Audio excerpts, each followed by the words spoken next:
welcome to the Neurodivergent Musician Podcast, where I explore the world of neurodiversity and musicianship. I'm your host, John Hart, and today I'll be joined by Alex Dudley, also known by his producer pseudonym Xander Warren, who is an artist, record producer, and the founder of D Audio Music Group, an award-winning modern-day music and media collective for independent musicians.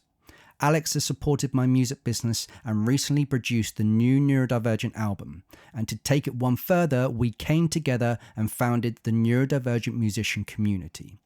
Today, we talk about the Neurodivergent Supporter Worker role, but we do dive into other things like we do in every other guest episode. So let's dive into that conversation.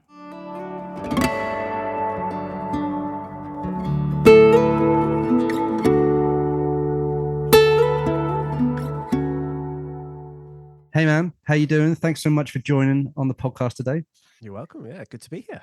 Cool. So without me introducing you, do you want to introduce yourself? Yes. I suppose my name is Alex Dudley. I call myself a record producer mostly, but I've been a musician since I'm kind of 14 years old. Started going into business around 2015, and that's when I started going by the title of record producer. But what that really encompasses, I run an independent music business. I release music as an artist as well. And I help other musicians sort of carve out their music career independently for themselves. So I suppose that's what I do in a nutshell, really. Cool. And how have you? We've been both navigating these seas for a number of years, and there's a number of similarities with regards to running a music business as a music artist, keeping the dream alive, keeping the things alive, keeping our family fed and things as well, going through COVID, and now both kind of exploring awareness, education about neurodiversity and stuff. It's multifaceted, and it's probably a very open, vague sort of question about it. But how do you feel you've navigated it, and how are you still navigating it? Well, I think that was kind of really how we got to know each other. That was through me navigating this and figuring it out. And I'd got to a point where, because of things like the pandemic, and that had caused a disruption to my business, I'd got myself into a bit of a sticky spot with finances, and I was looking for other opportunities and ways to, just finance, like not deviate from what I was doing, basically. And for me, there was lots of personal stuff, like you've kind of mentioned, I know your connection to neurodivergency of just self-development, self-understanding. And I come to realize that, there were certain behaviors and patterns maybe in my past that I'd had to sort of readdress, in all areas. So these were the things holding my business back. So we met because I was looking for an opportunity that was remote work, something that I could still do from where I am now in my studio space. And it just so happened that your journey just massively aligned with what I was doing as an individual anyway. So that's, I think, what's led us to where we are now and the connection. But essentially what I've come to realize over the years, and this is through, I was talking about this a decade ago when I was studying at university with my peers at the time. And I was saying about how I was thinking really long term with this, like, how do you build something sustainable out of all the moving pieces, realizing that, a job to me was just one source of income, and I'd lost jobs. I'd quit jobs, I jumped from job to job every 2 years, pretty much, if less than that, 6 months, I was jumping through jobs because I felt like they just weren't for me, or I just couldn't work in those environments, the 9 to 5. At the time, I just assumed it was me. I'm not good enough. I can't do that. Didn't even realize there was this thing called neurodivergence, or I knew of ADHD, but didn't think I'm not ADHD. I'm not any of those things, and I'm not diagnosed by any of that stretch. But it's the realization of the memes are becoming too too relevant, and when people are literally going, you're ADHD, or like, they can see like the certain patterns. And I even realized that schooling, music was my one thing at school that I was really good at, because it was like my best grade. But the things like IT, which I'm the other area I'm kind of good at, is technology and things like that.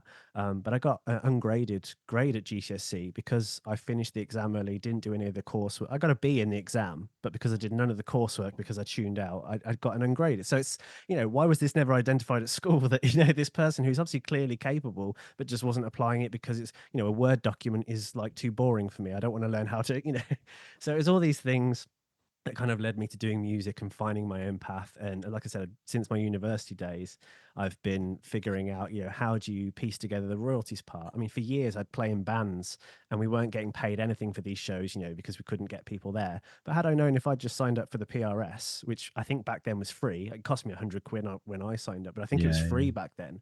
I could have been getting paid for royalties for like the first decade of my music career just by showing up and playing my original music. And like none of my bandmates knew that. We didn't know that. We were working our asses off to get paid for these shows where nobody'd show up. And this is in like the early days of like MySpace as well. So I was testing out how do I get people to turn up to my shows through MySpace. And that's how we actually would promote a lot of our early shows, was through MySpace. So I was doing this from the get-go and figuring out how to use these online tools, because the industry shifted and changed really. As I was studying and learning about the music industry, and you taught about, £1 million recording studios, and you realize you can do pretty much the same thing from an office. Like behind you, you've got all your instruments, and you can do yeah, the same. I mean, okay, you could argue the quality, but again, you can outsource for like £100. You can go get your track mastered at Abbey Road. So as an independent, you don't even have to show up at Abbey Road studio. You can just outsource these different parts. So I know I'm jumping between things here, but it's kind of the overall journey, I feel, of like you asked me, how have I sustained myself as a musician? It's been piecing it bits in here and there. So like this opportunity of working with someone like yourself in a more support workery role, which is the role we're working in, to me just crossed over with the consultancy work I was doing anyway with other mm, musicians. So I just transitioned the skills I was doing there and just figured out a way that we can do it through this support worker role. And yes, I suppose it's a bit more interpersonal. I go a bit deeper with you personally than I would maybe some of my clients. But at the same time, we've still bumped into a lot of the same stuff that revolves around mindset and having the mindset to persevere. Because you're right, there are many times I could have packed it in, thought this isn't working for me. You could argue I could make a lot more money doing something in IT, or I could make six figures probably like that, but it would bore the hell out of me. I don't think I could sustain it. I'd be looking for something. I love the flexibility of what I do. And yes, maybe that comes with like some months are hard and you have to really figure out how you're going to get by. But at the same time, when the bank account's full, and we've talked about this, and when the bank account's full and you've got all that there, you feel at peace and you're flexible and right. And nobody else is my boss. And I get to wake up at 11 o'clock on a Monday because I can. And like, and it's like, that's the bit I love. And I think that's what fuels me to keep doing this and figure out, like, no, there is a way to do this. There's technology and tools out there that weren't available, when I started. Like I said, I was doing this in the early MySpace days, but there was no quick and easy way to sell your merchandise, or there was no streaming, which, there's pros and cons to streaming and all this. You know, we could go into all sorts of rabbit holes on the pros and cons of the industry. But I do feel this sort of niche, and I don't think it's just the music industry. I think I'd call it the creator industry as the wider thing, but essentially the ability to directly engage with your audience through things like this, a podcast, social media, and then monetize that, I believe has been the model now for a good while, and it's really ramping up. And even though people say, oh, it's quite saturated, at the same time, I still think we're early days, until there's no more legacy TV and everyone consumes everything through YouTube. That's yeah, when we're in the future, but that's where we're going. But, because in our household, we don't pay for TV license because we don't watch any regular TV. We stream everything through Netflix, or YouTube. So why would we don't consume, like, and that's just in our household here. I'm sure there's other households that have similar things, and I'm sure that will be the future going forward anyway. But yeah, that's sort of me anyway, and what I believe about the industry and where we're going and how I've sustained myself is, like I say, some months I've been a handyman. Some months I've been, a delivery guy for Amazon. But other months I've been paid £100 just for a phone call, just for an hour of someone's time, mm, just to, so it's such a range. And I think often there's this rock and roll lifestyle that gets presented, and especially when I say I'm a record producer and I run my own record label. That's like when I've got my nice, shiny jacket on. And people go, oh my God. And they think I'm some like thing. I'm like, yeah, but it probably means I work twice as many hours as you for half the pay. And isn't especially the record label, that's just for love, man. Yeah. but isn't that like the record producer? Like when I say I'm a musician, the first question I often get is, "So who have you worked with?" And it's just like, Mm, but it's like, right, okay, how do I go into this? Like it's kind of, it can be an open question, but it's one I wouldn't, if someone told me they were like a broker or they were working in mortgage and stuff. I was like, oh, so what yeah. houses have you? Yeah. It's like I wouldn't ask that kind of question, and it's kind of because immediately you feel like you're on the back foot. But Mm. yeah, I mean, it's one of those that we all Well, would it's that thing. navigate it If you however it don't, was. they've got some standard, haven't you? If you don't say some big name, I funnily enough I went back to my high school because years ago I won a Musician of the Year award when I graduated. So I thought I'd go back and just they were doing another show, and I basically was the judge, a bit like Simon Cowell. So again, even this like, oh, he's like Simon Cowell. I'm really not like Simon Cowell at all. No. But I did some teaching with the kids there who were doing their GCSE music. And I basically asked them, what's your version of success? And to them, they were like Adele, these big names, these huge names. And I thought that's fascinating because to me, if I can make six figures and nobody knows my name, that's success. And like when you actually crunch the numbers, like it's 1,000 people, £100 a year, six figures a year. It's not a lot. You sell a few albums, sell a few records, you maybe make the pie, out of different chunks and you get to that Mm. number. That's a comfortable lifestyle for most people. Most people don't earn that in a job, let alone, Yeah, yeah. whatever else. And I still think that's on the smaller end of what people can do, in this method. And that doesn't mean it's not hard work. I think whatever you do in life, it's going to take the same amount of effort. You could go work. I think you've come to this similar conclusion. So you could go work a 40-hour week work job, and you'd be working your ass off in that job. And you there's a cap to what you could reach maybe in that. And even my wife, she works that sort of work, but she's had to really work her ass off in education to sort of get to those echelons. But even she's realizing there's a cap. There's only so much I can earn, and then I have to put in 20 years, and maybe I'll get a pension at the end of it. So, and that's just in that area. So I think it's just making up the pieces of the pie, really. But yeah, so There is a decision of, and again, we've talked about this, and we'll go into kind of our journey of the past year. But there's when you go into a job, you've got job satisfaction, and then you've got job security, and all this sort of other stuff that you're weighing up. And I've been brought up with just like, no, John, we don't necessarily have our job to enjoy it. You just got to go in and churn away and stuff. And it's like, okay, well, if I had the mindset, if I've got we've got resilience without doubt in spades to be a musician, a working musician, and especially if you're entering into your 40s and onwards, whatever it is, you've got to have resilience to be able to keep going. You've got to be able to have that kind of groundedness. And this is why having like yourself in the corner and both of us, to be able to go when I'm starting to get rocky, when I'm starting to get like, oh, hang on a minute, do I have to jump ship from what I'm doing on this mission and deviate and move towards that secure space? And it's just like, well, you can, mate, but I guarantee, give it a few weeks and you're going to be back here, right here again. And it's always happened over my life. And I know there's a lot of people around me who kind of like, we'll just suck it up, just go and do it and stuff. It's like, or just work harder. I'm like, this is where I realize where my brain is different in some ways and stuff. It's just like, look, and I'm like, do I just accept that at the moment I'm earning lower than what I could be, like you said, I could go into another arena. I went into IT. I went straight after GCSEs and I did 1 year foundation course in IT because my parents said you wouldn't be able to earn money out of music. But I ended up creating music websites, music within that IT course. I didn't do any of the coursework as well, so it's it's very familiar.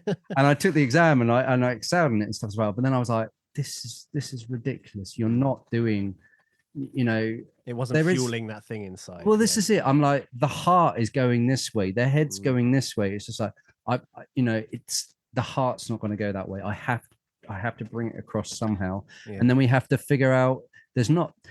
There's so many gurus, there's so many other people telling you bits of information. Like there's a blueprint that you can go on and stuff as well. There's the top 1% who blow the lid off and they go through.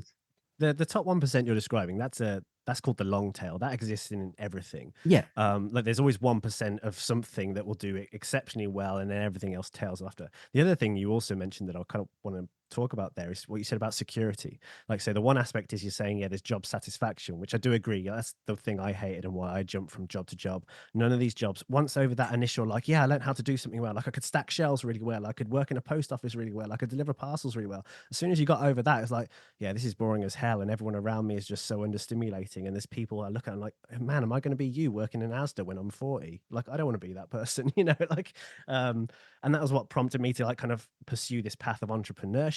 But then what you talk about is security. And it's like, are those jobs really secure? You know, look at how many businesses have Yeah. folded during the pandemic and how many actual businesses. And this is the thing I laugh about learning business. You realize most businesses, even the really big ones, are like a month or two away from really just crippling if they didn't, like if you didn't buy Coca-Cola, if everyone stopped buying Coca-Cola for a month, it would probably, you know, it would take them, you know, it would take a big chunk of their profits or whatever, that they would go out of business pretty soon, because most businesses are kind of run on this idea that, yeah, we're safe and secure, but you know, if the economy tanks, if this happens, if that happens, people can lose their jobs instantly. And even more so when that's your only source of income, then you're not reliant, then you're reliant on that. And if it goes, well, then you're right, you're in panic mode. I've got to find survival. Whereas like I've always taken this approach of security comes from having lots of things. Like for me, the other part I have to secure is my chickens in the back garden. That's something I started doing since 2020. It's just this idea of like growing my own food a bit more and having food supply, because in time in the pandemic I couldn't buy eggs for my family. They were just saying, no, you're limited to one box or something. Like, one box, we eat one box a day, you know, like this, we eat a lot of eggs in our household. And it was just that horrible thought of that, even in the society that you think is safe and secure, we're not that far away from being unsafe and secure. So I think it's having this, as you say, a mindset, a resilience. And I think it falls more under entrepreneurship to some degree. And maybe I know there's a lot of correlation between those with neurodivergent traits and entrepreneurship. And then, like you say, the similar paths we've trodden, we've done the traditional things. And yes, some jobs, and this is what I've discovered with working with yourself. So remote working for me, brilliant, fits my job. I think I could work for somebody else if it was a remote work setup, and you know, you could figure that out. That's the one thing I've found for myself, because I used to say, oh, I can't work for somebody else, you know, I can't do this. But it was the realization I can if it works for me. And it's just, I can't do the 9 to 5 type format, because yeah, I wake up late in the morning and I work till, you know, early hours of the morning. That's when I work. So yeah, I think what we're kind of talking about here in this sort of whole area is just this entrepreneurship grit that you have to have as a musician. I was always saying this to my bandmates years ago. I was treating it like a business and thinking of it in that way. And I think you have to balance this. Sometimes you can be too business heavy. And I think a lot of my bandmates at the time, they just wanted to play music and they just wanted to do that. So And familiar, man. yeah, exactly. And it's like, and I was trying to make record sales and record records, because that's what I ended up doing as a business, funny enough. And it's what I've been doing since I was the age of 14. You know, say I've always been wanting to make records with people and put music out there. Playing live was just the icing on the cake for me, because that's where you get, but you had to, like, I hated playing empty shows. I wanted to play shows where I had 200 people, like absolutely like mosh pit. Like we had one show that in 2007 that was like just like 200 people absolutely loving our music, and that was all like done through like social media, kind of getting people there. And I wanted more shows like that, but that was like the first one we'd had out of like hundreds of gigs we played. But what I realized over time, yeah, my bandmates didn't, they all had day jobs. I was the only one, again, jumping from job to job, like trying to figure out how I make the band make us 10K a month. And this is, let's say, 10 years ago, I was trying to do this stuff. And you know, that band drifted apart. I then jumped into solo projects, and then, you know, started developing my own business and helping other artists. So yeah, again, it all comes round, and you realize it's all a tapestry of who we are as people. And I think there's it's like when you come out of college or you come out of uni as a mute, when you've had, I don't know if you've had music education and things as well, but Yeah. there's this tendency where I got into bands and I was like, there was this feeling that I was a career musician. I was very much like, you know, I'm willing to be a working musician. Well, I call it these terms because then I Yeah. can differentiate. It can come under all one thing. You can call yourself just a musician, but you could be a musician as a hobby musician, which is fine, Yes. absolutely fine. Do you know what? There is something about getting money from elsewhere and then doing this as your passion. For It's fun. like Yeah. Totally brilliant, agree. brilliant. Yeah. Yeah. But when there's others of us, I'm like, well, I've done all this training. I've done freaking shitloads for years and years and years Yeah. and years. I want to put it in something. I enjoy the business side of it. I Yes, enjoy the exactly. Yeah. entrepreneurial Yeah. side of it. The creative problem solving of it all Yes. the time.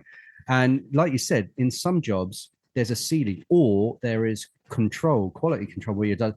No, sorry. Like I was looking at music teaching in schools and stuff. I'm like, flipping out. If I had the red tape in curriculum and everything as well, and they're like, no, sorry, no, you can't think that Can't way. teach that way. You've got to Yeah, think exactly. this Yeah. way. Yeah. And then the authoritative or whatever it is, the other side of it starts to kick in. You're just like, The management. oh Yeah. man, all that Yeah. training I would become the teacher. Yeah. I think there's something about us being creative visionaries as well, because we can go into a job, but we can quickly see what ourselves look like in 10 years, 20 years time, Yeah. which is why we get itchy feet and when we jump ship. Yeah. We have this kind of we can see a seed straight away, but then we can see the tree within like, Yeah. I And used it's to like have business knowing what ideas. that is. Yeah. Yeah. Yeah. And I think that's, you know, we can live in the now, we can live in the present, we can do these things, but we have this wonderful brain that allows us to see so many different possibilities and options, which can be a blessing, but it can also be a curse at the same Yes. time. Um, and I suppose this is kind of what's led us to where we are right now, Mm. and what we're developing. And, you know, this is included, you know, the Neurodivergent Musician podcast. And there's the music industry, but I've realized that there's a lot of mental health issues within the music industry. It's Mm. been sort of evident and online, and there's been a lot of the rock and roll where you have drugs and alcohol and things as well. Substance abuse is rife in the Yeah, industry. Yeah. and but then there's a realization now that the modern musician is steering away from that kind of climate where it's, Mm. I mean, there is still drugs and alcohol still used, but there is a lot of us who are starting to strip it out because Yeah. we want to reveal our best selves. And even But artists who just go with the clean, sober approach anyway. is it Yeah. But yeah, it's not part of their brand or image. but the Yeah. clean and sober approach means that we're not using those tools to mask certain things going on. I Mm. mean, obviously, I know drugs and alcohol can fuel more if you've got, I mean, I had depression and anxiety for years, which was self diagnosed. But I realized since my latest education with neurodiversity, it was co conditions of what was going on with Mm. the You're wiring with my talking brain. about something wider, I think, here, because I Yeah. know in neurodivergence, yes, there is a propensity for substance abuse, or as you say, you jump It, from one thing to the other. If you're a dopamine seeking system, which is what I believe neurodivergence is to some way, it's your nervous system is wired for dopamine. And essentially, because you're right, from everything I've discovered this in myself, from everything, my cup of coffee gives me that dopamine. You're right, the joint that I enjoy gives me the dopamine hit. The computer game gives me the dopamine hit. But then also problem solving, like you say, gives me the dopamine hit mm, until it doesn't. And this is like anything; it's the same. You know, the joint will give you the right dopamine hit until it doesn't. The drink will give you the right dopamine hit until it doesn't. And but that I used to blame that on the substance, or the traditional model was those sort of things are the substance or the thing, or you know, it's the fast food problem, it's the porn problem, it's the. But at the same time, when you start to think, hold on, is this just my body seeking dopamine, and then looking for actually where one, how can you detox from dopamine? Am I just overstimulated? Do I actually need to just get out in nature, not yeah. look at a phone, not look at a thing, just ground myself, reset myself, and then, oh, actually, everything that used to bring me joy brings me joy again. Just sometimes I think we get a bit saturated. I don't know if this is. This is like I say, my journey of understanding neurodivergency, but I do feel there's from the people I've read and the books, and it does seem to be something to do with our somatic body. I don't know if you ever heard that language, but our somatic body is basically what's trapped and stored in our body. And the reason, why a lot of people feel anxiety is because our brain is projecting forward some scenario that we've either experienced before or some hypothetical. And like oftentimes, you know, through exposure therapy, you do the thing, it's not as scary as you thought it was, but it's because our body is already getting ready for the thing, and it manifests within our body, but well before our mind has caught up. And I think this is often the case. And again, this is just purely my anecdotal views on But isn't neurodivergence. that, do you reckon that's connected with having a creative brain? So yes, I believe there is some correlation between creativity is also often known with genius and the schooling system. So there's an interesting study, and I can't remember the sources, but maybe have to find it if people want to cite me on this stuff. So this is an anecdotal remembering of a study, but it's essentially it looked at, you know, what is the measure of genius in humans, and they came to the conclusion that was creativity. So if you're highly creative, you're considered to map with genius. And they tested a cohort of people, so starting from young children, they followed them through their schooling ages basically, and at age like it was like toddler age, I believe, pretty much everyone could be classed as a genius. It was like 98%, very high. You know, everyone's a genius because children have massive creativity and imagination and problem solving in that sense. And then as they went up, they kind of kept checking them through primary level and then through secondary education. And basically, it inverts. By the time you end up through secondary education, it's like 2% genius. So creativity has been absolutely knocked out of you by the education system. And this is my own personal experience as well. I realized creativity was rare, and finding those teachers that encourage creativity in primary and secondary were rare. However, when I got to college, it started to shift a little. You know, Mm, people cared a bit more about the individual. They helped you if they saw you struggle differently. Oh, you learn differently to this person. Oh, cool. That's a bit more prevalent. And then when I got to higher education, so when I did my undergrad and my master's degree, this is somebody who barely got 4 GCSEs, by the way. I just scraped through with 4 GCSEs, and then I've got a master's degree. And at master's level, I scored a 97% at master's level on just before it was one of my modules, but it was related to music and computing. So, and I was playing with AI 10 years ago before it was really a thing like it is today. But so I built an algorithmic music machine using some software called Pure Data. And I got a nice, and that's, for me, it was like, how the hell can I go from somebody who barely just scraped 4 GCSEs and was told I'm spinning with, to somebody who can perform at 90, they'd never marked anyone that high at a master's level before, and they had to get it verified by a few other people. And it was just on that one module. So I'm not saying I'm like some savant in that area, but it was just, to me, it was like, how can that didn't match up for me. And my wife, she's a university lecturer as well. So we have a lot of conversations around education. She teaches early years education. And it's also funny that, as you say, the very early first years, we teach them how to play. We learn through play. In my opinion, that should happen until we're like 7 or 8 years old. We shouldn't go to school, and that's what they do in Finland and places like that. And they have much higher education rates than we do in this country. And you realize it's just something about our schooling system just isn't wired for everyone. Now, there are some people that, you're right, can, perform well in that environment. And there's obviously a segment of society that do well. But when you realize our education system is built upon a 200-year-old system that was introduced basically to have factory workers that wouldn't chop their fingers off. Everyone can do the same. Everyone can do the same repetitive task and over. Now we live in a world where all that's done by machines, and humans can be creative as a means of production. The schooling system hasn't changed. You still sit in a classroom, you still face the front. And every teacher, let's say, that I had in primary or secondary that I did well with, they never played by the rules. They always engaged the students differently. But you're right, they had to fight that status quo that you talked about, where you're like, oh, there's that middle manager the Karen who just wants me to do it this way. But not every student learns that way. But not many people think like that. And I don't know if this is just, it's kind of what I'd call technology lock, because we've gotten into this cycle of just, this is funny. This is a musician's podcast, but what we're talking about is like the wider education experiences we had where music and arts were involved, but they were usually underfunded. Even then, our own experience of education differed depending on what level you're at and the teachers you had. And people always say that, there's teachers they remember if they've gone through education. And yeah, you're right. There's something about this. You're not stupid just because you don't go to school. I homeschool my kids, and you realize they're still smarter than some kids that go to school. And you're like, why is that? And it's because you teach them critical thinking skills, which are creative problem solving things. And I see neurodivergent traits in some of my kids, and it's like, okay, and they couldn't perform well in that environment, but you stick them somewhere else, they're more than capable. I was just about to say environment. You put a plant into an environment with water and sunlight, it's going to grow. You put it into, and the school system was very much square peg and round hole. But what sounds like you with that module is a square peg in a square hole. It's like literally slotted it right into place. You put me on stage when I was doing recital. I was with university, I was supposed to get a 3rd overall, and I ended up with a 2-1, and I have no freaking idea. But it was reason I looked at the scores of the bands and stuff. We were recitals for the 3rd year and stuff as well. We were scoring like high 80s and 90s and stuff as well. I mean, obviously it's band, but there is something where you put the right person in the right environment and things.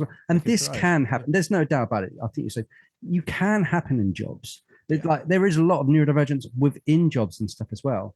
But maybe they've had to really suffer to get to that kind of environment.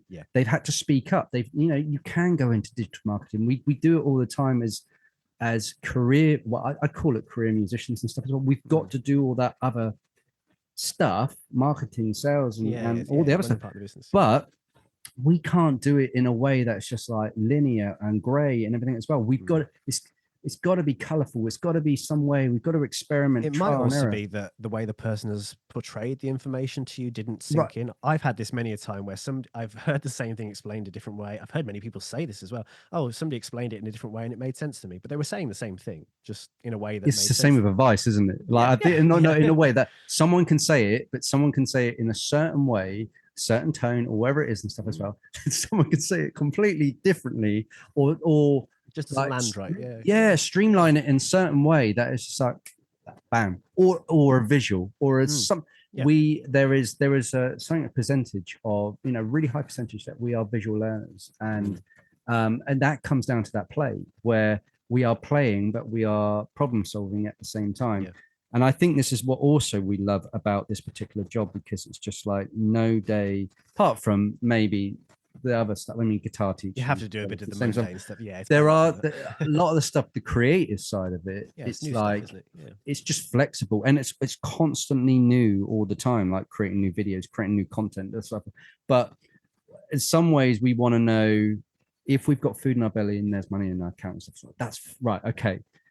In some ways, for most of us musicians, we don't really need the six figures and stuff as well. That feels like there's a glorified goal. Yes, Yeah. it covers the club. We want that Million lifestyle pounds. as I want well. £1 million. Yeah, But yeah, $1 million. but at the same time, if we only need that to be able to just to create music and for our hobby, then we're like, actually, we just need this amount. Just as long as it's I keeping think, family, yeah, keeping there's a this, bit of keeping. this is the mindset stuff to me, and our mental well-being around money and just generally, yeah, what is it? Are we enough? Because you're right. Are you going to be enough with all the awards and the plaques on the wall? I mean, you hear big artists. The one I see in my feed like is Mike Posner. Do you know him? He No, I wrote a don't. song back in, oh god, early 2000s. If I could write you a song, make anyway, I Right, won't sing right. it. Yeah, yeah. Anyway, he was a big pop artist back in the early 2000s. Had a bit of a wibbly wobbly career, but he's major.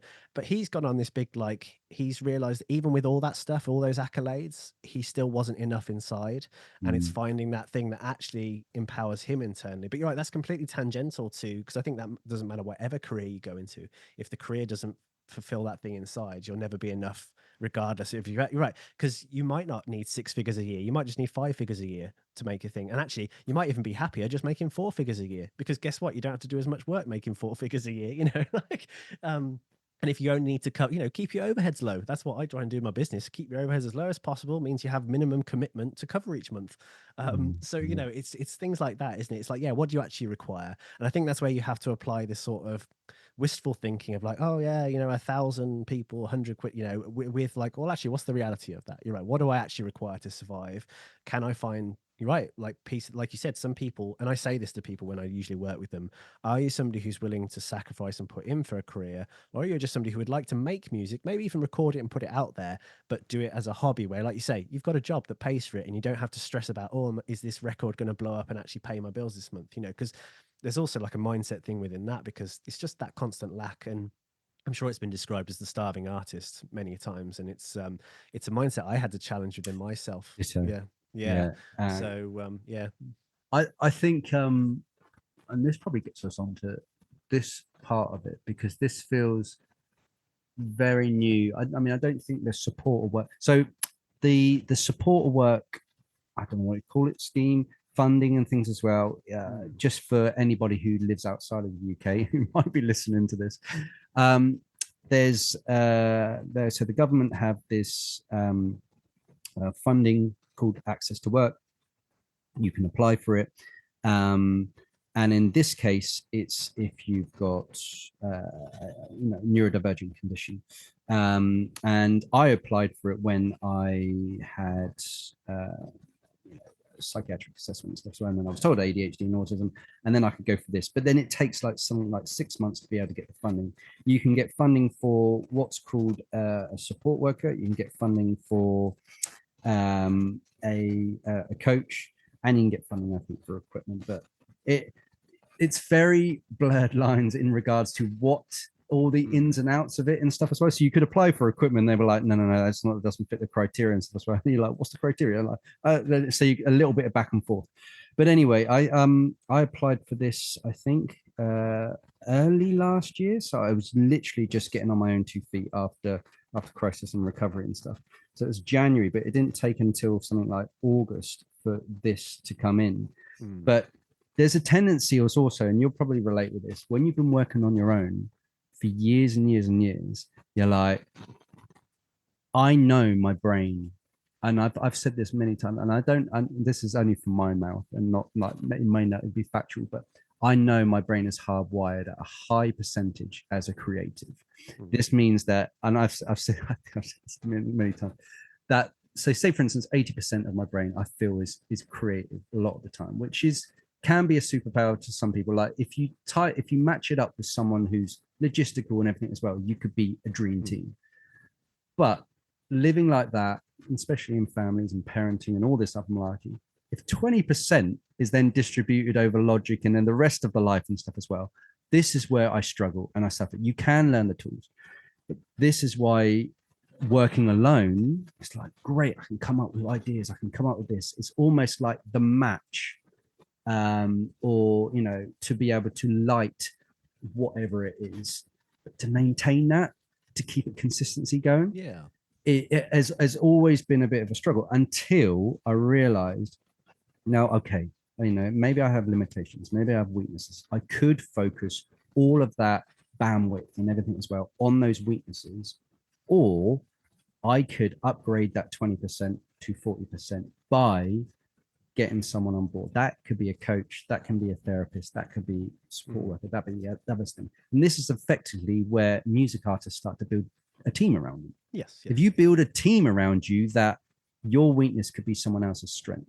And whatever it is, this means eventually you get to focus on your strengths. And when we were talking about money and things as well, it's, you know, when we are focusing on our strengths, when we are focused on our creativity, I don't care about anything else. Like I do care obviously about family and things as well, but as in my heart and what I'm focusing on, there seems to be this, like, you can shut out the rest of the world when you're creating. So when I came around to this support worker thing, I was like, oh, I have to get someone else involved. Oh, they're going to come into my world. Oh, I'm going to have to start to relinquish some of the control that I've had and all these other things as well. And then when we started working together, now I thought I had an idea of what it was and stuff as well. We've had also previously worked with somebody before. Yeah, I had previously worked. How did that? Because just a curious question. How did that adjust your perception of working with someone else? Because you said initially you were concerned about relinquishing control. You did to somebody else, and just elaborate on that. Right. So with that though, I think you've got this funding. Oh, great! I've got someone else who can come and support me on this. And I thought I had a real clarity on what it was, but you don't know until you work with someone. You're like, what is it I actually need help with? I don't want to relinquish all my creative projects to, I'm like, because I'm like, that's what I do and things as well. What is it I need help with? Where it's stuff. And so I started working with this other person, and I'm like, oh, I thought we'd do gigs, and I thought we'd do this and stuff as well. And realized I also wanted to hire someone who understood the brain in regards to, but not from a educational point of view, like, you know, a teacher trains in their course and then they become a teacher, but they've got no life experience. I wanted to hire someone who's got a living experience of ADHD and neurodivergent brain on top of knowing the music stuff. But there's complexities to that as well, because you could have different conditions, you could be different awareness, education. Anyway, I think we worked together for 2 or 3 months, and I was just like, I don't know what I'm getting out of this. They're just you've got a spidey sense where you're just like, this is not feeling right, and I don't want to ruin our relationship and stuff as well. I don't want it to run into the ground. And luckily it didn't. I think I hit the point at the right time. I think it was like 2 or 3 months in, and it it's very chaotic in regards to trying to work out what the fuck I need.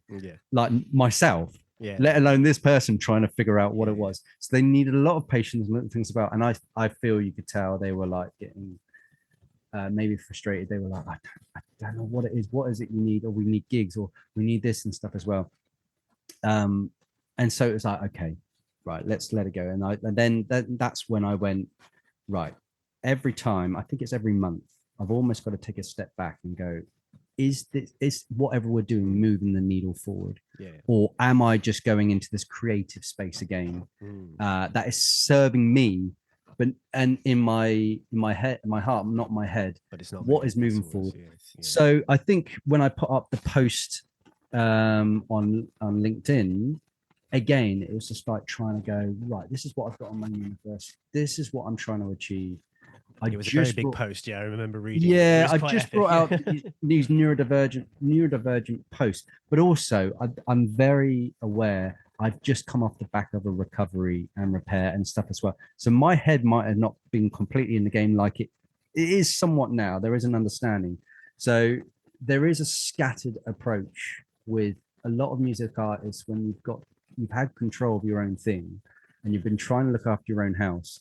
But it's like someone walking into your house and going, flipping out, this is a mess and stuff as well. But Yeah. it's my own sort of There's a reason I've got the controlled blurred on mess. behind me. Yeah, because you Yeah, can't see my controlled mess. exactly. Yeah, Yeah. it's sort of like you can see me like comfortable up on the top half, but my feet are wabbling, Yeah. down Yeah. below, whatever it is. And I think that is where it was as well. I'm like, you're starting to be you bring someone else into your world and they can see your strengths, but they can see your weaknesses Being as well, vulnerable, and the isn't it? I suppose. vulnerability and you start to feel weak and frail and like so when I applied for it, and I think there was a few others who were kind of getting in touch. I Yeah, think you said someone's there's a talking about couple. social media and stuff as well. And I was like, oh, is that the specifics what I need now? And what I loved about where you came from is there was you were looking at it from a whole overview of everything as well, and kind of like what my coach does, and Tristan's on the episode.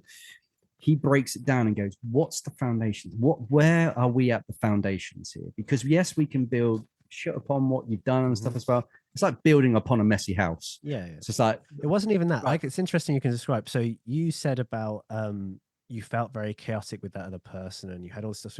My perception of what we've done the last 8, 9 months now has been that same cyclical process of you firing around exactly the same things, like, oh, do I do gigs? Do I do this? Do I da, da, da? And all I've done is sometimes just sat there and just gone, okay, John, we're focusing, just stood still and gone, it's okay. I see your vision. I see it, because you're right. What you were describing and how you were was me 6 months before we met. Because I think I told you before, I was in that same very chaotic place. I'd hit 2017 was my lowest point, I think, and where I was in this same, I was learning about my mental health more. And you're right. And it's that point where, like, if I had been the same person 6 months ago when we met, I wouldn't have been able to help you. But because I'd gone through and saw that chaos, and all I'd done as myself was just giving myself some sort of way to ground everything, that I know I'm moving forward. And it was just systems and skills I'd learned and developed. And I realized all I did, because it's interesting you said what I did differently was the overview. Like, what I'm going to talk with you about afterwards, businessy stuff, is I'm going to show you an overview of everything again, just to go, right, these are the bits you were talking about that you keep saying, oh, should we do this? I'm like, yeah, we just didn't get there yet. It's cool. And like, it's going to be all the different pieces. And it's, figuring out how I best present that to you. That's all I've done. It's just like, none of my advice has changed since the day we met. I realize I'm just refining ideas, picking out, you're right, those visionary pieces. But like I said, that's because I'm visionary too. So I understand that, oh, you're visionary. It's now just, how do we take that kind of intangible thing that, you're right, it's up in the ether, it's somewhere out there. And you're right, you can stay in that place forever. You can stay up in, I call it like, it's the bit where we're higher vibrations, but it's the higher vibrational imagination stuff, and you can stay up there forever and have your wonderful little worlds and be like, you should have seen my to-do list. I've heard something like, it's not what's on my to-do list, it's what I intended to do on my to-do list. You should have seen the things I intended to do. They're incredible, but unless you actually action them and like bring them into this reality, which, you're right, requires hard work, it requires resources, it requires time. Unless you're willing to do that, they'll just stay fantastical imaginations or manifestations or whatever you want to call them. And that's our ability, I think, as creative people, is to take what's in our imagination and bring it into reality. And we just get better at that over time, through learning skills or whatever. And it's almost like, because I came into this, I feel like there was an old hats. There was stuff that was, I mean, we've both created a shitload over our careers. We tested and we tried things and stuff as well. And there's this kind of like, right, I need the essential stuff, which is the teaching and the gigs and stuff as well. And that kind of started to slowly build back up and stuff as well. And I know I love doing that. And, it's the same with clients and things as well. There is fundamentals for running the music business.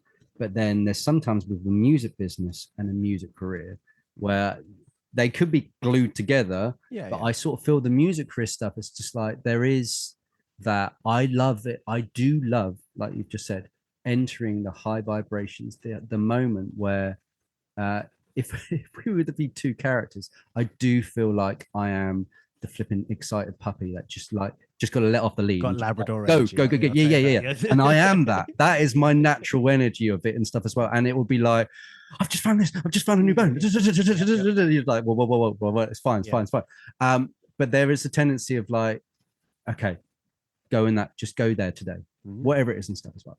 Just go off your lead and stuff.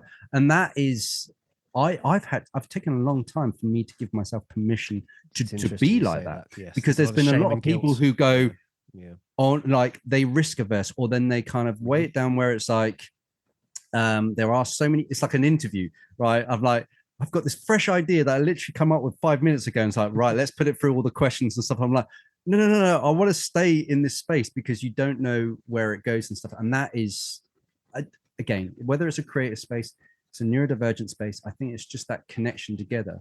But it's funny how when I go into the music space of it, because I've obviously been doing it 30 years, or all my guitar playing, when I start to come up with something guitar, I have no one around me who questions what I come up with in my guitar, because obviously there's no risk to what I come up with an idea with.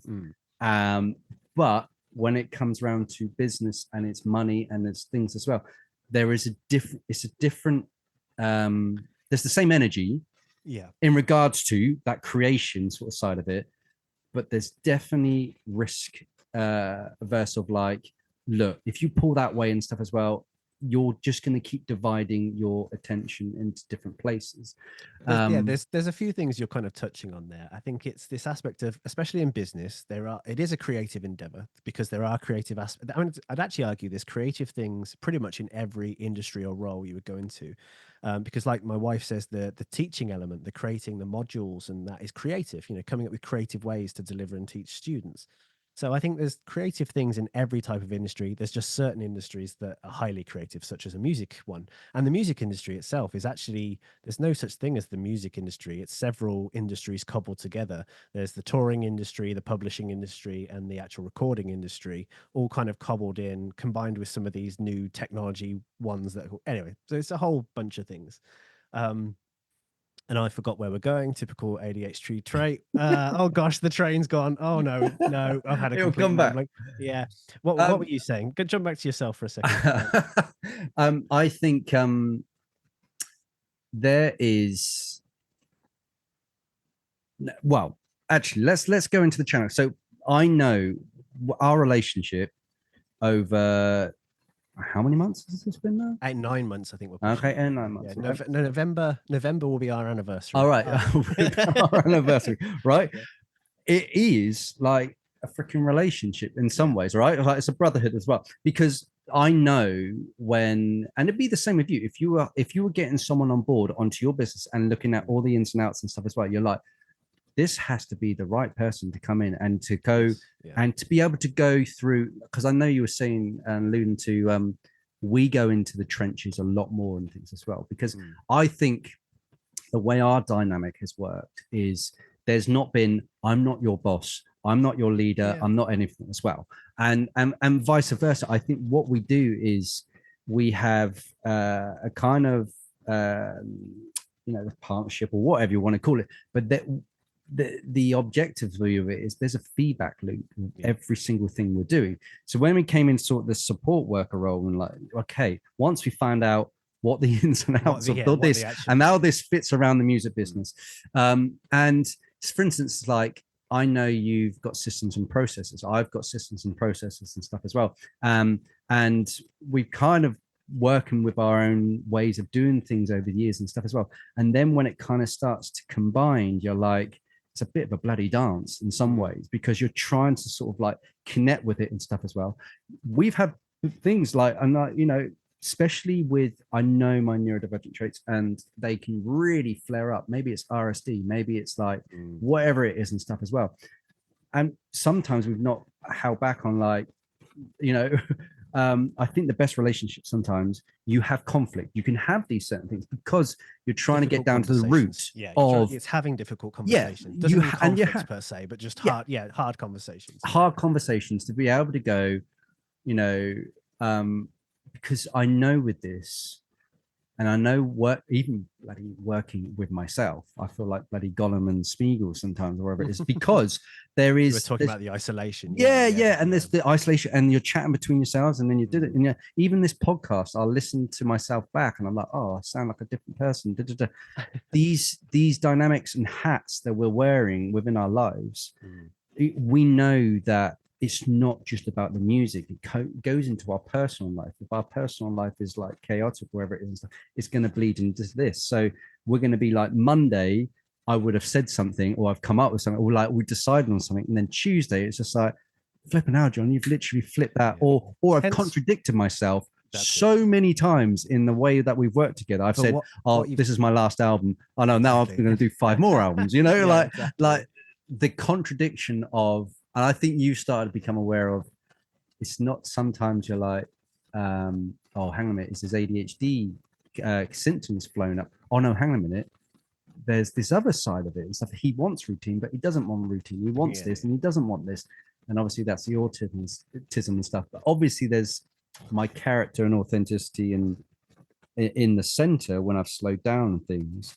But I think you've picked up on very well, and this is why you need the right person to be able to go and look past the front cover, the what's on the surface, mm, because you'd be like, something's heightened up here, that something's going on, everything as well. mm. Um, and you can look past the neurodivergent conditions and go, do you know what? Okay, uh, this is this is where we are going and stuff as well. But he's having one of these days and things as well.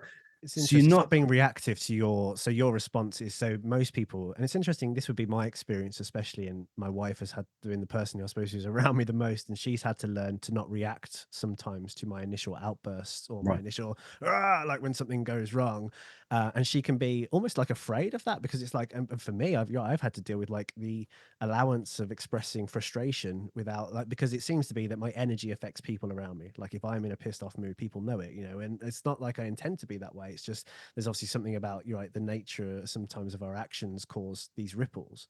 But what you're also talking about with how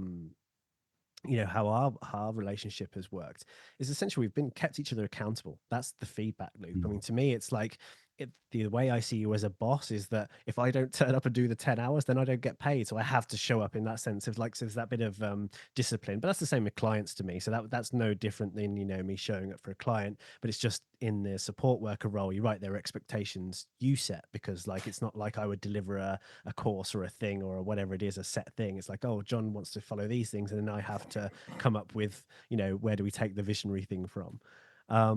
So I think, yeah, really, we've just given each other that sort of accountability. And sometimes, as you say, having when you're in isolation and you don't have somebody who's good to bounce ideas off, yeah, you can just get lost in your own thought. You're too close to it sometimes. And having that objective group around you, I've heard it called like a mastermind group as well. In our situation, obviously, there's somebody you hired technically, like you found somebody through the funding, and we kind of talked about this briefly and then you branched off, but yeah, that was essentially what you were doing. You were looking at ways you could build a team around yourself, and one of those for you was because of the neurodivergent traits and whatever, you had access to this funding. Um, and I just think it's maybe, I don't know if everyone thinks like me, and you're saying about the surface level and going a bit beyond that. And whilst, yes, I suppose from my own experience, I could understand some of the neurodivergent stuff, especially as I was coming into my own understanding. But there is this thing that, like, and it's a statistic I've used with some stuff I do with me and my wife for like couples. And you realize that 5 to 10% of people are self aware in the world. That's not a lot of people. And so most people you have a conversation with, and they might say they're self-aware, but to what extent, like because we're all self-aware, hopefully, of our ego, or at least that first stage. But there's a lot of people who don't think like they don't think that, oh, if I say this thing in this way, and you might find neurodivergence maybe overthink this stuff. You probably see Mm. what I do to some degree. But you're right, I've overanalyzed every conversation I've ever had, and I've overanalyzed what you're right. I re-listened to our voice notes, I listen to myself and that's how I improve how I say things and check up on my language. Am I saying want and need too much? And I should be saying like and desire. It's just my own things, but Yeah, yeah. yeah, like it's yeah. So all it is you're right. It's just that accountability. It's that somebody who looks deeper than just the surface. But again, I don't know if everyone can do that. I don't know if that's something like, it's interesting you said that I had the patience to sit, because you're right, I've had those moments where I think, God, you're really winding me up. Why do you keep? And it does feel like you're flitting, you're here, you're there, everywhere. And it's that moment to go, one, what is it triggering in me? Because sometimes I've actually realized that I'm not angry at you. I'm angry that you're doing something because of some weird wounding in me from some industry contact I met years ago who caused some, like, I'm not good enough thing in me. And it's like, you know, and I'm analyzing this on like such a personal level. It has nothing to do with the musical industry sometimes. It's just completely to do with who I am as a person, how I show up for my clients. Because I would do, as you say, I like to have long-term personal relationships with clients where I know them intimately. I know when their parents die and they get upset, you know, I know because I know that's going to affect, like, are they going to pay me this month? So do I have to have a conversation because I've seen on Facebook that a client's parents died or something? It's like, you're right, mate. I hope you're doing just nothing to do with business. Just, and I know that sounds really weird because it might be because I'm thinking, oh, am I going to get paid? But at the same time, it's not that I'm going to get paid. It's actually that, am I, like, I never want any of my clients to not be able to, like, they're worrying about money so they can't pay me. And you've talked about this like obligation that if I'm paying for something, I'm because I hate that dynamic where people are expecting something from you because they're paying. I'm like, Mm, no, you're mm. paying for me because of all the things I've learned, who I am as a person, and my experience. You're not paying me so I can do it in 3 hours, because it took me 30 years to learn how to do it in 3 hours, you know, sort of thing. So, you know, like, it's not like you're paying for that. You're paying to have access to me and my time, my resources, my knowledge, or whatever it is. You know, just me. Sometimes, like, I've realized between us, I used to think you needed, like, this diagram shown this way and this formula, and then oh no, you just needed me to have a conversation with you and go, no, it's okay. You know, that's all part of it. You'll sometimes feel like you get rejected and you'll speak to 100 people and nobody will get back to you. And you have to just take that on the chin and be like, yeah, okay, cool. Nobody, and you'll think it's your own thing. You know, I've launched so many products to nobody. You know, you launch this thing that you think's a great idea. You even go out to, like, a network it, and no, nobody shows up. Yeah, okay. You know, you just have to go back to the drawing board. And it's interesting. I used to think I had a fear of failure. I think what I've got more is a fear of success. It's the realization, because I Yeah, failed so many times, I've yeah, actually kind of yeah. got used to that and realized this thing. And there's this fear of success that, oh, if I get so big, I'll be too overwhelmed, and you know, so you're right. There's all sorts of things that come up, and even if The, you put somebody on a pedestal, they've got their own faults inside. Yeah. the that side of it of being successful is I remember winning the Wedding Industry Award of 2015, and Mm. the ego. Yeah. It Yeah. was Yeah. Massive. so rather than the opposite would be overwhelming. Actually, it was like I got too big for my whatever, just winning Yeah. an I know what you award, mean. Yeah. and then I ended up a year later doing something stupid and deleting the page and everything as well. Yeah. So there was a complacency, like, so that's been my fear of flipping out if I did, but you're right, and that's where self sabotage and all that other malarkey kicks in. But I Well, it think requires self-awareness, doesn't it? This is the thing we realize, like, it does. what we're talking about and all these things, it just requires that internal knowing of who we are, how we operate. And that might mean going against normal conventions in society. I've always somebody who's gone F you to society, you know, in every aspect of my life. Um, and I think that's what's led me to this path. But I know there's lots of people who are afraid to do that. They don't want to stand out. They don't want to, like, stand out at all. Like, and yeah, so I get it. It does require some sort of bravery sometimes to do it, I think. So I suppose it could lead on to, I mean, what we are uh, doing right now and what we're kind of Mm. leading towards, because again, you've been helping me, and this is interesting. Like before, I used to go and bounce off to my wife and things as well, like every single idea that came in my head. But the thing is, when you've got a family and stuff as well, it's just like there was a tendency before I knew I had ADHD and stuff as well, and that I would jump on every single thought and every Mm. single idea, but as an in action based. Yeah. What I tend to do now, and this is why you're so inundated, is that I run the ideas Mm.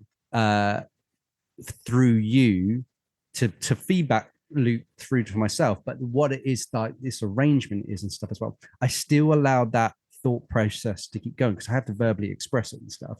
But what I like is that without you even knowing it, that you have been the processing system Yeah. and the filtering system to be able to go and make a decision matrix of this, or like, look, this is the focus right here and stuff as well. This is, and that could be something You've that even could happen in problem your business. solved in, so I think it was over this last weekend, you were sending me some messages like that, and I was busy and doing other things, so I didn't necessarily pay attention. And I let you run through, and when I came to answer your questions, I realized you either said the same thing over and over. So I was like, well, one, that shows me that's the predominant thought in your mind at the moment. There's something that keeps coming through. So I've started now to go, well, what's the predominant thought that keeps coming through? Because maybe that's the one we follow through on. What was the just, oh, that's a shiny object over there. That, oh, squirrel, like, or what's Yeah. one of those? Like, Yeah. okay. And just, yeah, one, allowing you to process that. And then you're right, non-judgmentally reflecting that back, or just if it does require my advice, or I've had some experience where that would be relevant, I tend to interject. But yeah, you're right. It's I've discovered that same thing of verbally processing, or mine's journaling. That's the other thing that I journal a lot, and that helped me. Just yeah, second brain this stuff sometimes, or maybe even when we hear it out loud. You're right, we process it. So I completely get that and why that's helped you. And that's where instead of using my wife as a soundboard, because That because impacts other areas of my life. well, the Doesn't it? problem is with using someone when you've got in your family and everything as well, and there's finance and there's all these other pressures and stuff as well. That soundboard, because there's also, and I don't know if you've had it as well, but because I've converted my hobby into a career and work, any idea that I I sometimes like, oh yeah, I want to go and do this music concert. Is that going to make us money? I'm like, no, I want to.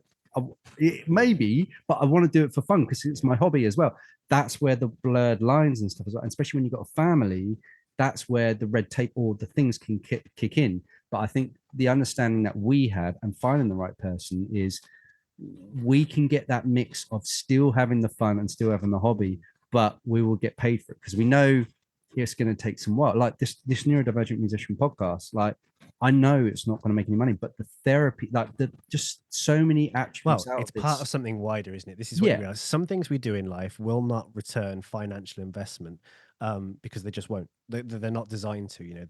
They're meant to do other things. And you're right, financially. But this comes back to that thing you said about security and what I've discovered with family and sort of this wider question you've talked about. It all comes down to communication because what you were before, you were sounding all your business problems, all your personal problems, and you were just sounding them to your partner in life who also has problems and worries and all the same things. And that was just compiling onto what I would imagine would be your household problems. And right, and this is where you realize it's just segmenting different groups of people where you're right, you can voice that thing to that right person. It doesn't mean not communicating with your partner because you're right, I still talk to Kate about business stuff sometimes, but it's knowing how to communicate that business advice or when, like, you don't maybe need to say everything, but maybe go, oh yeah, this thing, because it'll also explain maybe why you're in a bad mood or why you're in a good mood, or like, all these things. And it's just, yeah, I think again, this is self-awareness though, isn't it? Because you're aware that, oh, me being in this way might have an effect on other people in this way. But again, my 20s, I was an awful person and would arrogantly do things. You're right, the egotistical, and it does take sometimes hard lessons, and you have to hurt people around you, or not and saying I that makes think it that's right, but it's why. going to happen. Yeah, yeah, Well, I think also that's why there's not magic pills and magic yeah, bullets like that people are selling because like yeah. you have to go through the hard graft. You have to go through the knocks, the Or scrapes, the find failures, and people who have, as you say, yeah, the yeah, authentic people who have done it from experience, not the those who have resin done the theory. Yeah, yeah, exactly. So when we talk to each other, we're not coming from a higher status or we we do don't come this. into Yeah, our conversations yeah, like right. I'm going to bring all my authority into this. Like yeah. that's not the way we have a respect of where each like I think also like we have met each other and when we talk we're like we've had similar experiences of how many Frighteningly years we've close, been in frighteningly years close. Yeah, how like our education bands that yeah, we've been in and stuff as yeah. well. And I Family, yeah, think like everything. Yeah, like yeah, if you're going to connect with someone, I would almost try and it can be a needle in a haystack, but actually it was my second time of mm, finding someone that like and that's why I think you've got to maybe put up a post and then you've got to go through the things and you've got to have the conversations and the yeah, rapport and stuff as well. And when we started working and meeting each other, it's just like, I was kind of I was even saying to Sarah, like, there's a reason why I need to speak with someone with a neurodivergent brain a week because the way we talk, sometimes we need to talk about something specific, mm, but we end up going on like the yeah, side yeah, quests and all everything stuff as well. And then we've clocked an hour. But by the time I go back to my partner and I start speaking to her, it's much more succinct. yeah. So there is something about it's like a sports car going out on the track, or like I said, like the dog, the puppy going off on the lead and stuff like that. I need to go on a bloody run with someone and Mm, just talk about everything that's going on and stuff as well. But with someone that's not going to go, mm-hmm, mm. mm-hmm, and then shut it down. It's like you're there with me and stuff. So when I do go back to other people, I feel like it's a workout. Oh, I've gone out on a run, and I've come back. I'm like, I'm present here now. As well. That's how I've also seen the way we've worked turn up in my in other parts of my life. I've realized when we've been voice noting and stuff as well, once we've got it, there's stuff we've got out of our system, and whether it works or not, that's how you've got to work your dynamic. It often happens in the morning, like you saw, like over the weekend, I was like sending 5 minutes here, 10 minutes here and stuff as well. You saw me going around on the bloody hamster wheel over and over and over, whatever it was. You were ruminating on the ideas yourself, right? Exactly, yeah. And the greatest thing is, because I got it out of my system, by the time I went to go and speak to my wife, I'm like, no, it's this, whatever here is, you can be controlled in your output. You can talk to her about the ups and downs of it, but you don't have to burden her with all the problems and all the issues. Or by the time I come to it, I'm ready for your questions to be able to dissect it if you need to and stuff. Also listening to, that's it. And that is vital. We go, no, do you know what? This is not about a financial venture. This is going to help me with my personal development. That way, it's really succinct answer to go, this is the outcome of this. Exactly. And that way, look, are you okay for me to do this an hour a week, like whatever it is and stuff? This is why I also started the podcast. I was doing it solo, but there's something about having conversations that I'm like, if I did this once a week, brilliant. I mean, I'll be fulfilled. My energy will be blooming. So there's something about community, just as kind of, I think this will lead into what we're about to go talk about. You're talking about community, and you're right, because I realize it is a very isolating journey. You're right. I normally sit in this room for hours on end and don't see daylight, and you realize you just sat in I look like I'm wearing clothes now, but your bottom half isn't properly dressed or whatever, but like, especially in this weather as well. Exactly. Yeah. But things like, and you realize, like I say, that there's that difference of reality. We require the community of people. I prefer working with people usually directly, and it's interesting, since the pandemic, I haven't had people in this space as much as I used to. And you're right, and even I feel that lack of like connection. So you're right, it's finding a way to connect with others musicians, and I think this is kind of what we're going to talk about, essentially what we've been doing together and building this community. Is this where we're going to go into now? Do you feel? Yeah, and there's a side note of which it's almost like it bubbles up like a freaking Coke can. You're aware of it. That I was telling myself a narrative that I'm an introvert. Now, I am introvert in some ways, obviously guitar playing, Lord of the Rings and stuff. But I'm introverted until I'm with the right person. Then I'm extrovert. We're extroverted right now because I feel you get me. You get to allow me to be who I am immediately. I've unmasked. I'm like, shit, you know all the flaws and everything. It doesn't matter. But if I go on a side quest, if I jump here, I do this and stuff as well, or if I'm monologuing or jammering, as other people have said, if you put that onto me, it's like, look, I'm not ready to have a 30-minute conversation. I'm like, oh freaking hell, am I that person? And that's where you close in and you shut up. I'm like, but with the right person. And I always said it was like Superman and the Flash going on a race, but their time dilation meets in normal time. And then they become mates, and then they're extroverted. They're not abnormal. They're not seen as, I've also seen it, and I've heard people say, because it's interesting, you said you're introverted till you find the right person. I can also be highly extroverted until I'm depleted, and then I just don't want to see anyone. Like, right. And social situations and stuff as well. Like, I guarantee if I went into a room and I'm not saying I don't speak to, and I don't like to say neurotypicals, but like everyone else, like there's this tendency where I'm like, I don't know that sometimes the difference between a short and long conversation. I don't really get small chat. Small talk, and I don't get social norms and social cues and certain things and stuff. Yeah. So if I'm going in, you want to tell them how you're doing, not just I'm all right. Yeah. Exactly. I mean, look, are you looking for a trailer where I'm going to give you all the highlights, or can I do the Lord of the Rings and go through all the freaking characters and everything as well? And when you meet that person where you can have the full film conversation, you're like, do you know what? I went out with a mate, and he introduced me to someone else who had ADHD. And I felt so sorry for the guy who invited me out because I didn't speak to him. I spoke to this other guy for 3 hours straight, and this other guy was just like tennis, just watching between us go through. And I felt I was like having a lovely time. Yeah. And like there's situation. I get it. We've been programmed. I can condition myself where I can go out to social situations and have a conversation. But by the time I've had small talk, I'm like, I'm just going to nip off to the toilet. Don't need the Yeah. toilet, but I'm going Yeah. off to the toilet. Yeah. I'm I'm going bored. Yeah. outside. Yeah. And obviously, I don't smoke anymore. I don't drink Yeah. anymore to try and mask that Oh God. situation. Yeah. It's just, Yeah. Yeah. now you're like, well, I've just got to play Oh this yeah. raw. Being raw So sober, yeah, is horrible. Yeah, when this everyone's is asleep. why a community now, there is ADHD communities and everything as well, but there is, like, you turn up and you're talking about a wide spectrum of, like, wow, this is a wonderful world and you can talk about it. But when I start talking about like, my special interest now, as you're aware, is neurodiversity, and music has been it still is my special interest, but it was probably the previous 20 to 30 years. Neurodiversity now, because I think it's an internal curiosity and detective work and everything as well. And you've gone, when we start to learn about ourselves, Yeah. Yeah. it's just like, I don't need to spend money on shit anymore. Now Yeah. I've No. got I'm unlocking gold. Um, there is, like, I want to speak about neurodiversity and stuff as well, but I want to turn up, and if I start speaking to music about someone, you can tell they're they're clocking off. They're not really getting it. That's why we're pivoting to a neurodivergent musician community, because it glues Yeah. two passions, two special interests that is niche.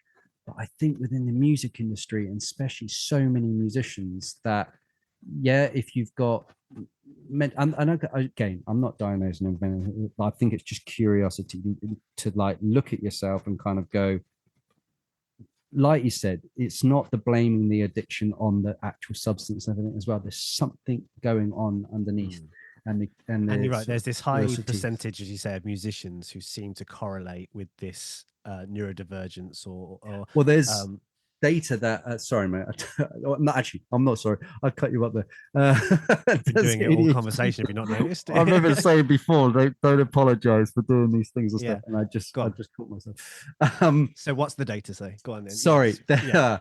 Yeah. Tristan was saying, because he's done some studies, and he did it with Billboard, and he's done it with lots of, I think it was something to do with the electronic music industry, wanted Okay. him Yeah. to do a study, and it's something like 40 to 60% of musicians, and if you think 80% suffer from mental health conditions, apparently 40 to 60% of them have neurodivergent traits. So there's no wonder, like, Yeah. and I don't know if that's, I was just bouncing off with what I found out this morning, and I'm like, I'm going to put it into this sort of description and stuff as well. So, but carry on with what you were saying, mate, if you remember what you I have no idea what I said. No, yeah. So, No, it's fine. It's fine. Yeah, no, but you're right. You were saying, because we were saying about the mental health. Yes, and you're right. There is this wider, when you go into these wider communities, and all we're tying together really is, yes, we've been lifelong musicians. We're discovering, and you're right, most of the artists I speak to, I would argue, have some sort of either mental health issue, some sort of, and this isn't me diagnosed, they've like told me oftentimes, they've got some sort of mental health issue, some sort of struggle with finances, some sort of neurodivergent trait, or and they're always highly creative people who have some sort of passion. And the only way I differentiate is that I go like, do you want to do this as a hobby or as a career, really? But so yeah, this community that we're looking to build, and yes, the neurodivergent musician community is giving people that place where you're right, maybe you're undiagnosed, but you've realized that I don't do things the traditional way, or I don't even like saying that, because I do believe we get told this lie that society is a way it's supposed to be, because you can go lie down at a bus stop, everyone will think you're mad, but you can go do it, like nobody's going to stop you, like there's these societal norms that we live by, but that I wonder how much and how often you can push the societal norms. So I think creating a space where, we allow, as you say, people to just be themselves, but tying that in with this career-long musician, because you're right, we're creative people, and whether that means we're doing podcasts, whether that means we're doing music videos, whether that means we're doing music for video games, or right, AA music with computers and making computers make music. Like there's so many ways you can actually make a living. That you realize doesn't have to be tied to all the mental health problems that seem to come along with the music industry. Because you're right, the study, I mean, you're talking about 40 to 60 being neurodivergent. The study I remember the Musicians Union doing, which I know you've got connections to, They did one where you're right, it's like 70-80% have mental health. They were looking under the broader term of mental health, or even physical health ailments, like from performance. And you're right, there is, there's um, being isolated in a room for 8 hours in a studio. Well, vitamin D deficiency comes into that. Like there's all these areas of health and well-being, let alone the skills and tools that you've got to learn. So I think what we're really offering under this is we're teaching people how to better manage their mindset if they don't already. What tools and skills are required just to operate in this modern world, because you're right, you do need a diverse set of skills, and if you don't have some, you're going to have to learn some, unfortunately. And then tools are just, yeah, the teams you build around you, the systems you put in place. Because like I've said to this to you many times, that there's things I built for myself years ago that I forget I use because they're just there when I use them. Like, a piece of software opens a certain way, or when I start a new project, there's a template there already that took me hours to set up before, but saves me out hours every time I open a project. And it's things like this that before I knew neurodivergence, I just thought they were things I had to learn. And it's now under this realization of why I had depression, why I had anxiety. Oh, they were all comorbidities of of neurodivergence Mm. to some degree. And it's like, oh, just as you say, giving yourself that peace of mind, like, oh, I am good enough. I'm probably more skilled than most people I know. I'm probably more determined than most people I know. But why hasn't that mapped to the financial reward? And you realize it's possibly because there's certain areas of your life that you've never correlated before, that you're like, oh, because of the way I would like to work and when my dopamine runs out, there's a reason I stopped talking to people, because the dopamine runs out. And then, well, guess what you have to do in a business? You have to reach out and talk to people, and there's all these things we do, we're like you said, the RSD, we're afraid to get rejected. But guess what? You have to get rejected. Like I've left studio sessions crying, and this is the trauma one, because this guy ripped apart how I was as a producer, and then I realized I shrunk myself to maybe not push myself into these networking opportunities. And I'm now Mm. still just discovering, man, did I shrink myself? But that's like a completely personal, mental thing.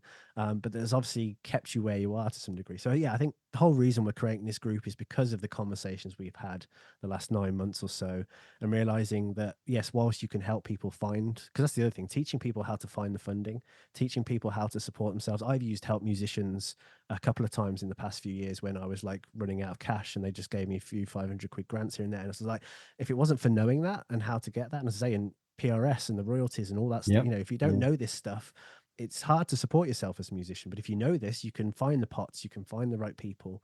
So I think that's really what we're doing, and where we're And it's going.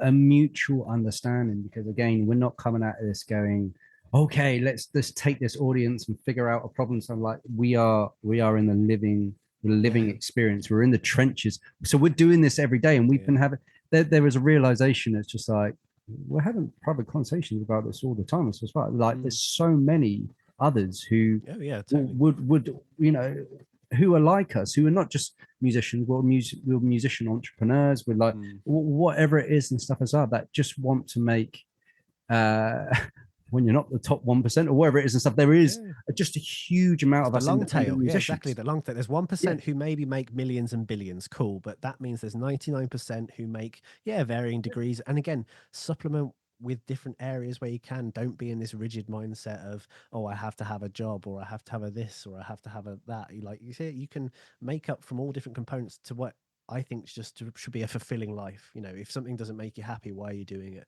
We have ultimate choice. And now I get, like you say, there are some situations where, yeah, maybe you've got to hustle and do the job you hate just to pay the bills, but don't see that as like oh, I have to do that. See it as I do this because it enables me to. Mm. I've started to do this a lot more lately. Again, it's just gratitude, isn't it, at the end of the day? But like, I work for you, which can be difficult sometimes, yeah, and comes with its challenge, but I work for you to enable myself to then finance other areas of my business, to find the clients who I want to work. Because I would argue you would be a client I would want to work with, but it would be difficult for you in this to maybe pay my fees. And it's like, well, I wouldn't want that situation. So you found another way. And this is kind of what I think we're evolving in this support worker role, is like, yeah, there's ways and means you can support each other as musicians on this path. And you're right, we're getting money from the government in this sense through funding. And it's like, well, then that's great for both of us. We both get an outcome out of that. So I just think it's being open-minded to where you make your income as a musician, and then surrounding yourself with those that support you. And that can be family, it can be friends, it can be online groups, really. But yeah. And I think where this is heading, and with the awareness and so many, I mean, the influx of like diagnoses and everything as well. It's just Yeah, like it's like a 6-month waiting list or something, it's isn't it, at the just moment? you Yeah. know, and so you need. I didn't have it. I mean, I had to go and find out. Like they literally go, on day one when it was a psychiatric assessment, oh, you got ADHD and autism. It was like Christmas Eve of 2021. Merry Christmas. And it was like, there was nothing.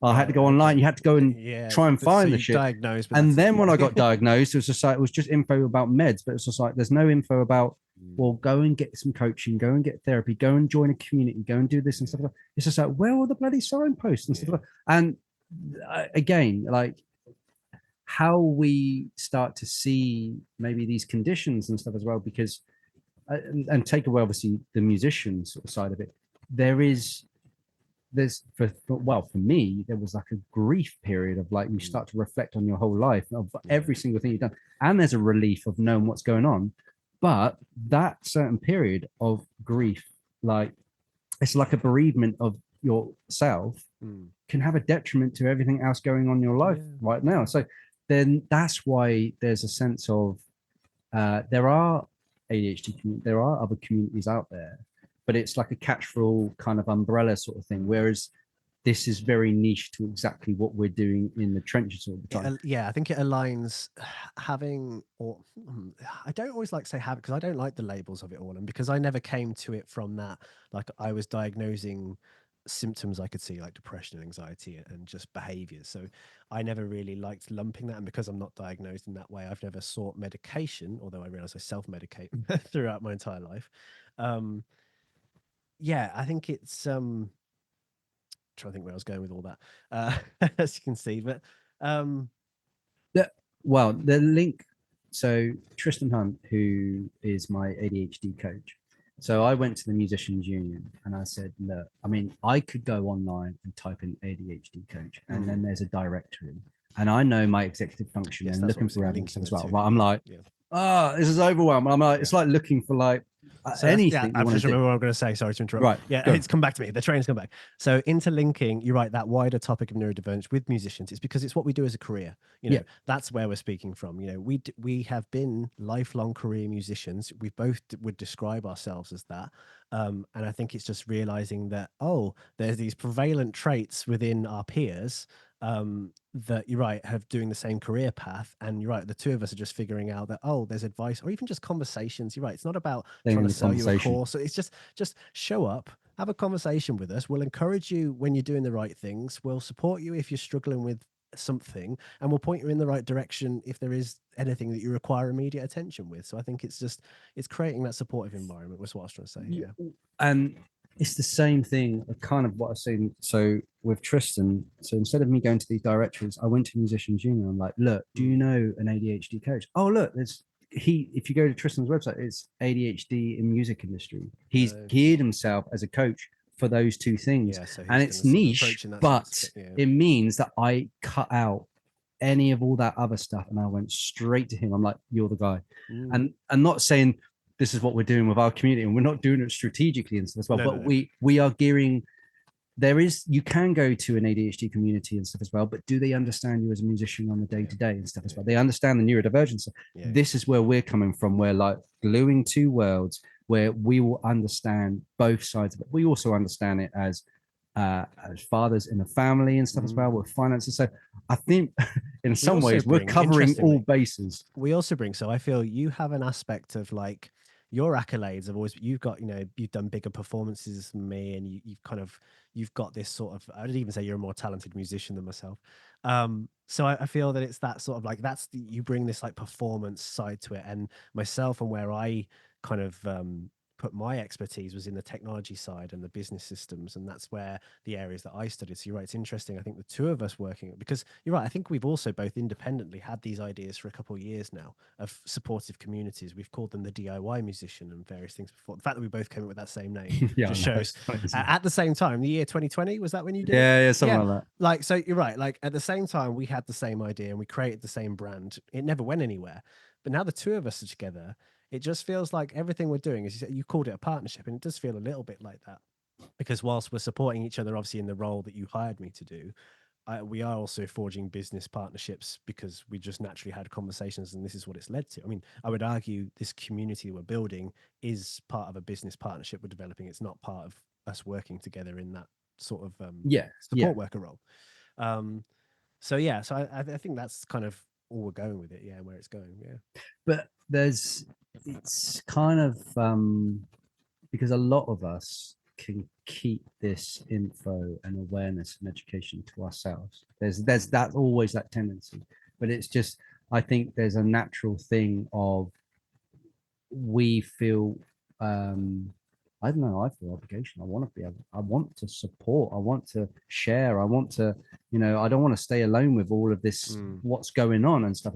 And that's where, I got a feeling there's others who are just kind of, suffering, whether it's suffering or whatever it is, you're staying, you're isolating, you're isolating yourself. And you're like, everything I talk about, maybe it's the people around, maybe it's the environment, maybe it's whatever it is and stuff. You just feel like, again, a square peg in a round hole. Like every time you talk about it, I've had tendencies where I've talked about these things and stuff as well, and you just like, yeah, no one's at home, or stigma or wherever it is and stuff as well. And it's just like, come to a place where stigma or judgment. Yeah, you can talk all over each other, no judgment.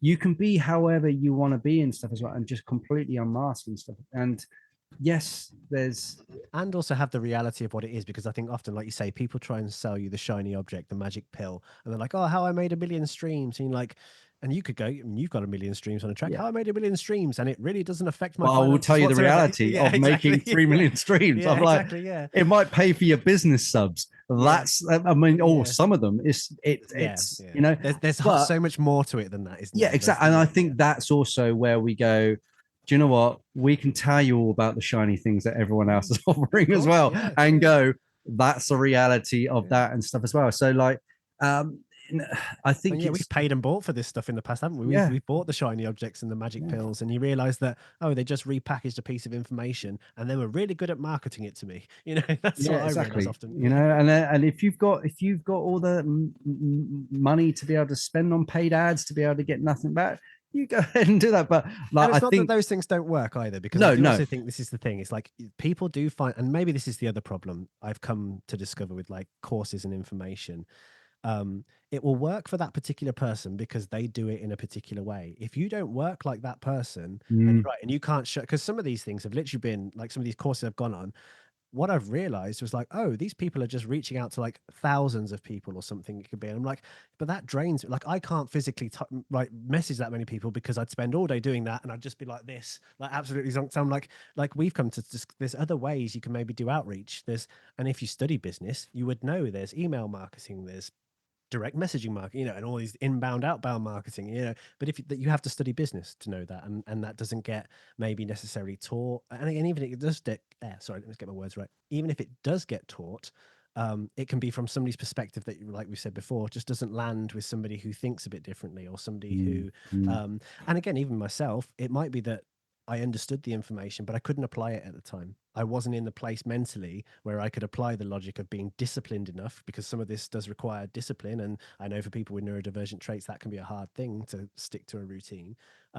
So even that, just learning that, okay, maybe there are some areas where, I'm going to find this hard, and that information wouldn't have applied. So I get it. It's not to diss anyone else's courses or anything like that, because you're right. It's just that we've been on courses, we've learned things. And I think you have to, that's what mentors are. You have to find mentors, and you can find mentors online, you can find mentors in real life. But it's just having a group of people who I think are on the same path. And I think that's what's important. And that's where we're heading. But that's why it's sort of come to the point where we are like, actually, no, we are doing these things together day in, day out. And it's just like, actually, there needs to be a community of this where we feed off of each other. Like we are constantly going back and forth to be able to go, there's a feedback loop for me, there's a feedback loop for you. Imagine if there's a feedback loop within the whole community. So it's also not that us two and then everybody else. I don't know everything about neurodivergence. I don't know everything about the music industry. I know what I know from what I've done, and I do that as best I can. That's all I can do. So I think it's not having that ego that comes with it sometimes as well. Cool, man. Right. Well, I think we've waffled on about a bit.